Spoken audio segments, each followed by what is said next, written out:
is our strategy for the shows we saw this time around? Miriam Bhatia's strategic love play has a man, Michael Zegan, and a woman, Helene York, meeting in person after swiping each other on a dating site. It starts out with Helene talking crazy and excitedly, which of course was turning off Michael, who politely tried to leave. But then the conversation kept turning around. It built into a disjointed conversation that progressed into a courtship of sorts, with breakups, accusations, sparks flying, and cold embers. I guess this was to encompass how hard it is to start, maintain, and even end a relationship, all done in one long, drawn out date. Will they ditch their hardships and find forever love with each other? If the actors weren't so appealing, I wouldn't have cared less about these two. The tone of the conversation kept changing in a way that made no sense, so it was hard to follow the romance. So I give this a happy for the actors and a mixed face for the play. But just to put my grade in context, and to be fair, I kept thinking of maybe Happy Ending, which I haven't talked about yet, but this was the best romantic play I've seen, and everything pales in comparison to that.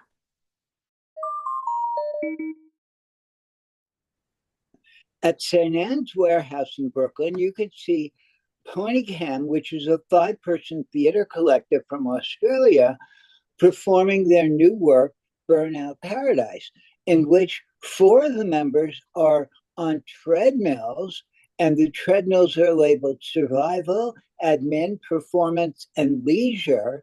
And each one gets a turn on each treadmill. It's like a round robin.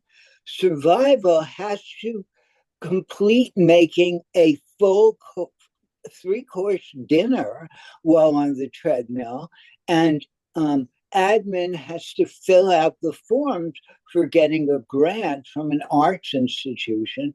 Performance, they do performances that they did as kids.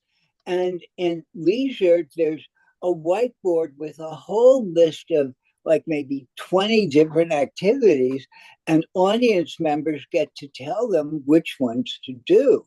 More like 50 activities, because it was 2 sides of the board. So you maybe have 25 on one side and 25 on the other. So you think they've done it all, but then they haven't, and they were really crazy things like deer hunting and what were some of the other ones? Because we could say some of them. Shaving. The guy, had his head shaved. There was 1 girl and 3 boys. So applying lipstick and stuff like that. And the way they did all this stuff while still on the treadmill, they never stop. You got to understand this. They're doing this while they are on a treadmill. They do. It's like divided into 4 10-minute sections.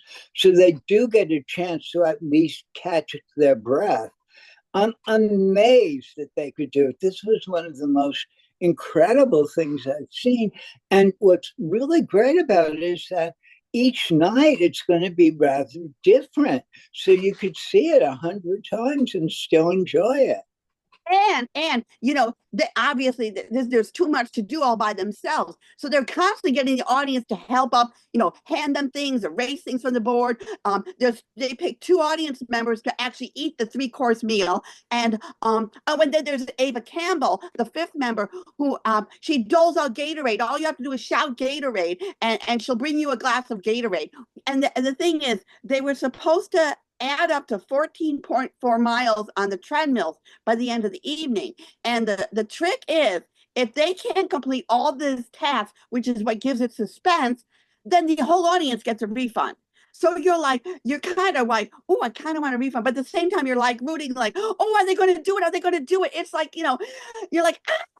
And watch them on the treadmills, like never stopping. Like, how do they do that? The energy involved. I thought this was the coolest thing I have ever seen in my life. I mean, there isn't even a happy face in the world long enough to give this a happy face. It was so brilliant. I agree. Definitely happy face. Austin Pendleton's Orson Shadows at Theatre for the New City takes apart the real-life event in 1960 when noted British critic Kenneth Tynan got his BFF Orson Welles to direct Laurence Olivier in a stage production of Ionesco's Rhinoceros because Tynan wanted to join Olivier's new National Theatre of England. You have two self-absorbed, egotistical, much maligned legends going after each other in Orson Welles and Laurence Olivier. Poor Tynan is caught in the middle. At this point in time, Olivier was involved with Joan Plowright, while Vivien Leigh was still his wife and going through mental issues. My superstition of not saying the damn Scottish play was amusingly portrayed. Quite frankly, this was my third show that day, so I was a bit exhausted and nothing really much happened.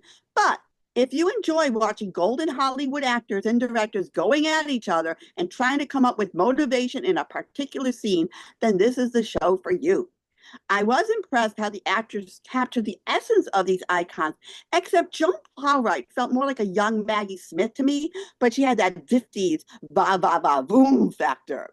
I did like it better than when I saw this decades ago, so I'm going to give it a happy face minus. At the Palace Theater, but not for too much longer, unfortunately, is Tammy Faye, with music by Elton John, lyrics by Jake Shears, and book by James Graham. It tells the story of the preacher who, along with her husband, Jim Bakker, reached into millions of homes through the televangelical station PTL, or Praise the Lord. It's a true rise and fall story. Unlike mainstream male televangelists like Jerry Falwell, who preached harsh damnation and exclusion of marginal gay minorities, Tammy's message was one of love and acceptance. That message and her sincere emotion created deep bonds between her and her at-home viewers. Her husband, Jim, pressed for more forward plans for business expansion, such as a God's Hotel timeshare program and a Christian theme park. Jim's extramarital affairs and the questionable accounting practices brought about their downfall. Elton John's music is always stirring and key to the emotional arcs of the characters. The principal performers are all wonderful, even in roles that are a bit cartoonish, such as Reagan and Ted Turner, or fully nuanced, such as Tammy and Jim. The problem of the show is overproduction. There are far too many bells and whistles that work against the better qualities of the material. The choreography for Tammy is fine, but all the extra dancers bustling around her are encumbered with far too much wretched dancing.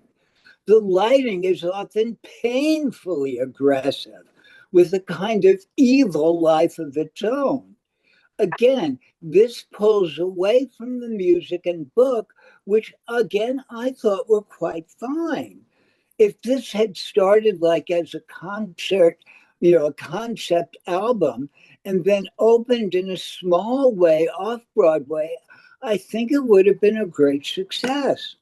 Yeah, first of all, we should say that from England, we got Katie Braden as Tammy Faye, Christian Borle as Jim Bakker, and Michael Cerveris as Jerry Falwell. And it also showed the prejudice against women. Oh, women can't be preachers. You're a little lady. Go in the kitchen, do cooking, do makeup, do your thing. So, but she turned all that women in the kitchen against the men and made PTL very popular by showing cooking segment and using puppetry and how to put on makeup and all that. And it was basically Tammy Faye that made that things that PTL successful, not Jim Bakker, and who was just a dud really.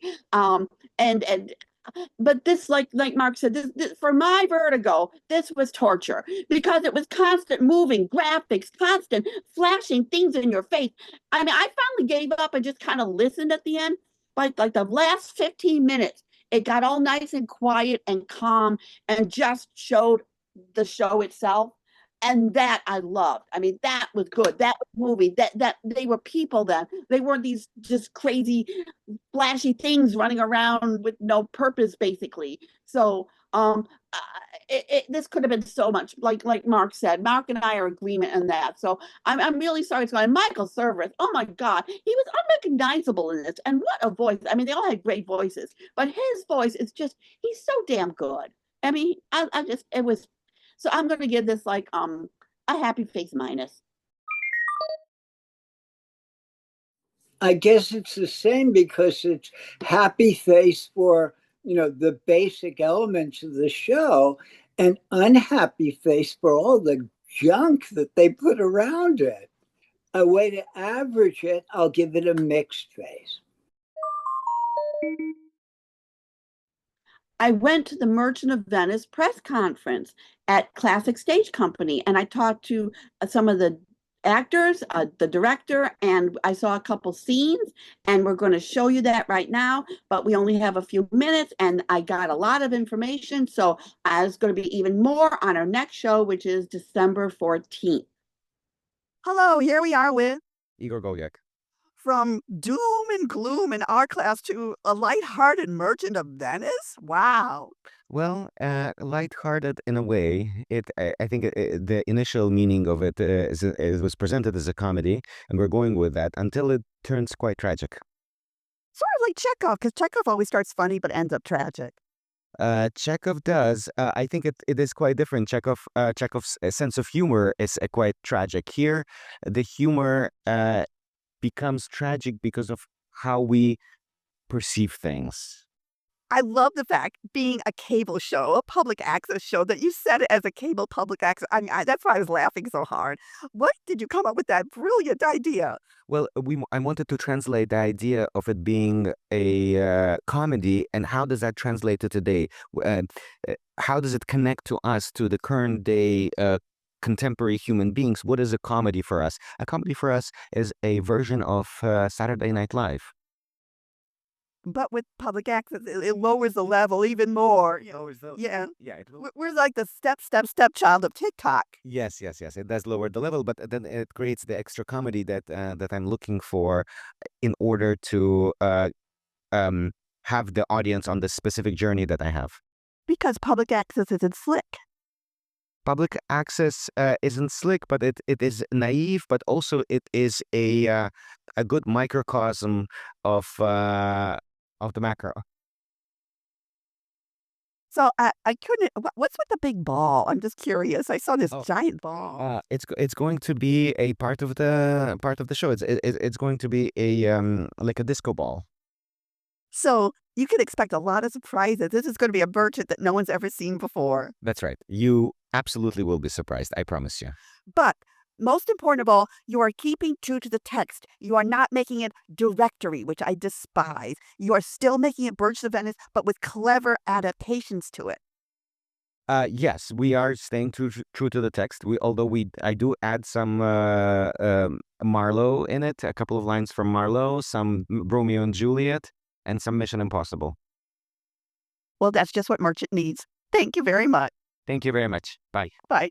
Hello, here we are with Richard Topol, who plays Shylock in The Merchant of Venice. Yeah. Shylock is Groucho Marx. Well, it's a little, we're doing it as a comedy. So yes, so I get to lean into a little bit of like, I'm the villain, but I'm the villain as if we're in an episode of Saturday Night Live, This is a great culmination of the season for you, because you were such a bad guy in The King of the Jews, and then you were like a sympathetic person in our class, and now you're like evil, good, happy. You're every different character there could be. You're you know what I'm trying to say.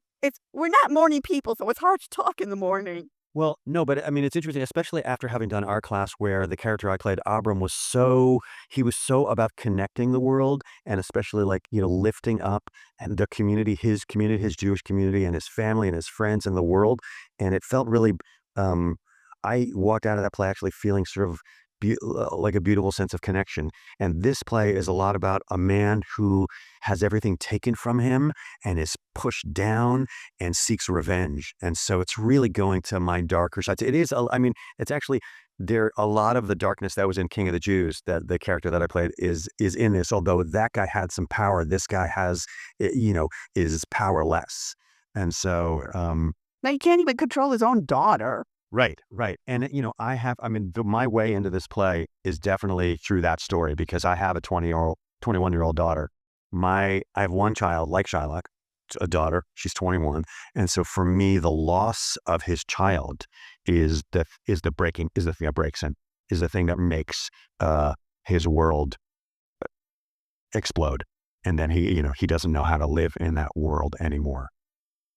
And I mean, we all know sort of what happens to Shylock at the end. What do you think? Do you think he kind of escapes Venice so he can go somewhere and really not have to deal with the way they're treating him? There's no reason for him to stay in Venice. Why can't he be the merchant of London or something? Well, I mean, I don't know, like anybody, that it's hard to, he has a business. He has a successful business in this town. His family, he lives here. He's got his daughter, and this is where he's been his whole life. And I think it's not that easy for Jews in that time, certainly, to move around. But also, what happens in this production, you have to come and see it so that you know why he can't do what you're saying, which is like go to London or somewhere else to be, to escape the anti-Semitism and the hatred and the tragedy that he experiences. Oh, that's good because, it's always something the audience members think about. But I'm glad it's finally being addressed because, some things, it's nice to not have to use your imagination for everything. Yeah. Well. No, it'll be really. Igor, the director, has used his imagination to figure out how to tell the end of the story in a way that I think is shocking and beautiful and powerful and heartbreaking.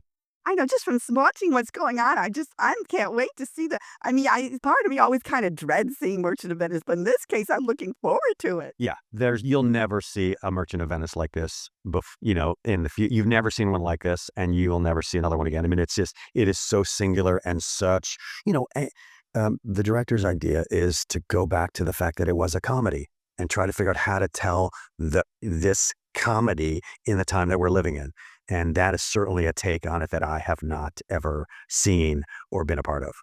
So until now, and it's really exciting and challenging to be a part of it. We'll see how it goes, and we'll see how people respond to it. And it's true, like sometimes when things are just so awful, you end up like just having to laugh because you reach the breaking point, and it's like, oh my God, I gotta laugh because it's so like crazy what's going on. Yeah, completely. Yes, and I think that's what he hopes will happen. Some laughs will be from fun and silliness, and some laughs will be from I can't stand it, so I have to laugh.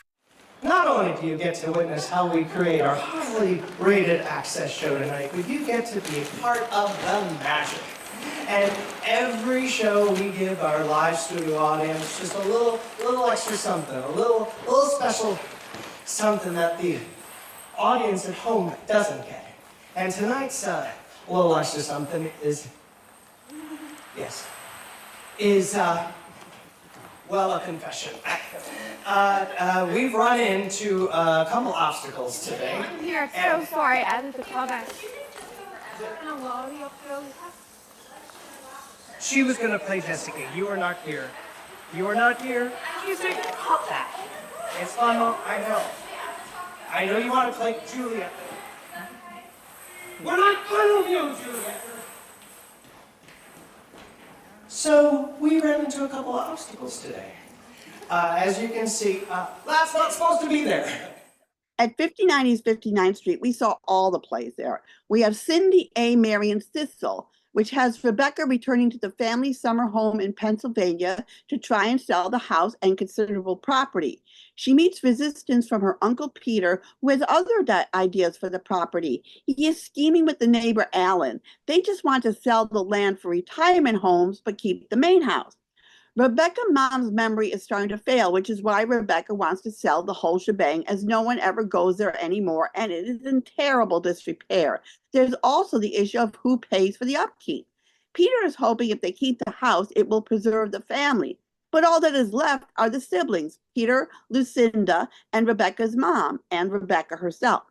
Lainey, a neighbor who used to hang out with Rebecca's grandmother when the family wasn't there, bonds with Rebecca and keeps her up to date with the neighborhood gossip. Will Rebecca get Lucinda and Peter to sell the whole property, or will Peter and Alan go with their own scheme? The first act had a Chekhovian cherry orchard vibe to it, but that dissipated in the second act. The trouble is that it got a bit repetitive.